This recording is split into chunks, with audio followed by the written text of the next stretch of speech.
کے اسلحہ کس کام کے، ان کی فوجیں کس کام کی؟ لعنت ہو اس اعلان پر۔ ایسا لگتا ہے کہ دوبارہ منتخب ہونے کے بعد ایسا لگتا ہے کہ وہ یہ سمجھ رہے ہیں کہ پوری دنیا پر میری بادشاہت قائم ہو گئی۔ ایک دن آپ کو بھی موت آنے والی ہے، ایک دن آپ کو بھی مرنا ہے، اور خدائی آپ کے ہاتھ میں نہیں آ گئی ہے۔ بڑے بڑے فرعونوں کا تختہ الٹ دیتے ہیں۔ اب صرف زبانی مذمتوں سے ہم اپنے ذمہ داری سے عہدہ برا نہیں ہو سکتے۔ آج آپ کے اوپر جہاد فرض ہو چکا ہے۔ یہ وہ لوگ ہیں جن کو نہ کسی انسانی قدر کا پاس ہے، نہ کسی عقیدے کا پاس ہے، نہ کسی اخلاق کی قدر کا پاس ہے۔ یہ کہتے ہوئے ان کو شرم نہیں آتی۔ یہ وہ ہیں جنہوں نے بچوں کی اور عورتوں کی حرمت کے نعرے لگا کر ان کفر کے اماموں کے ساتھ قتال کرو، جہاد نہیں قتال فرمایا۔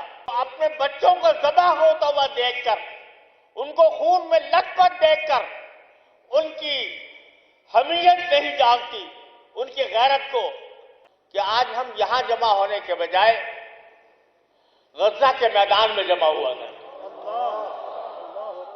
السلام علیکم ناظرین اکرام، آپ کو مکمل ویڈیو دکھاتے ہیں۔ مفتی تقی عثمانی نے آج اپنی زندگی خطرے میں ڈال کر اتنی سخت تقریر کی کہ پوری دنیا کی بنیادیں ہلا کر رکھ دی۔ مفتی تقی عثمانی نے کہا کہ تم پر جہاد فرض ہو چکا ہے، یہ فوجیں اور یہ اسلحہ کس کام کا؟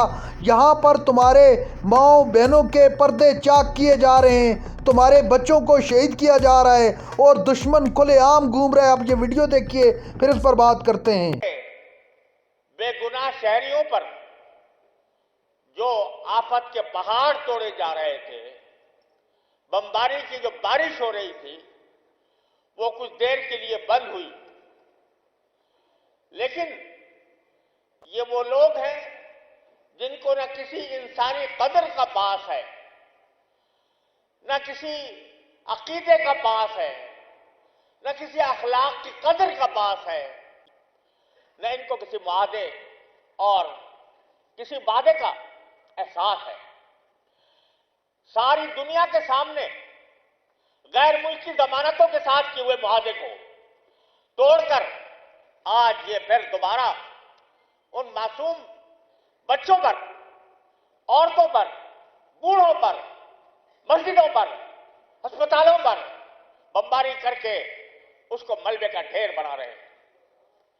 اور یہ وہ ہیں جن کے بارے میں قرآن کریم نے فرمایا تھا وَإِن نَكَثُوا بَعْدَ أَيْمَانِهِمْ فَقَاتِلُوا أَئِمَّةَ الْكُفْرِ إِنَّهُمْ لَا أَيْمَانَ لَهُمْ۔ یہ وہ لوگ ہیں کہ اس کے بارے میں قرآن نے کہا تھا کہ جب یہ اپنے عہد و پیمان کے باوجود اس سے پیچھے پھرے، فَقَاتِلُوا أَئِمَّةَ الْكُفْرِ، تو ان کفر کے اماموں کے ساتھ قتال کرو۔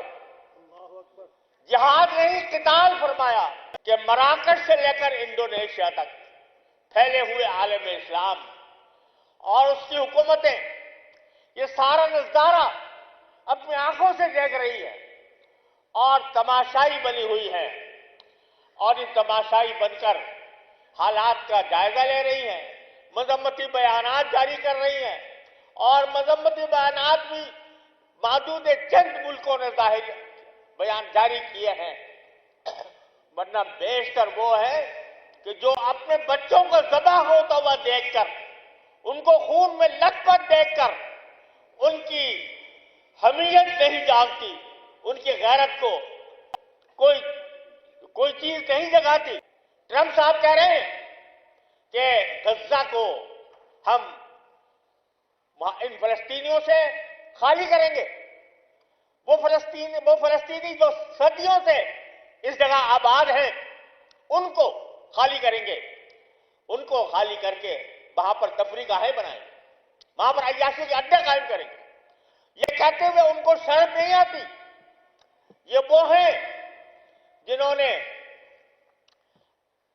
بچوں کی اور عورتوں کی حرمت کے نعرے لگا کر مسلمانوں کو بدنام کیا، جو خواتین کی تعلیم کے نام پر فحش اور عریانی کو فروغ دے رہے ہیں، لیکن ان کو وہ خواتین نظر نہیں آتی، وہ خواتین نظر نہیں آتی جن کے دودھ پیتے بچوں کو ان سے چھین لیا گیا،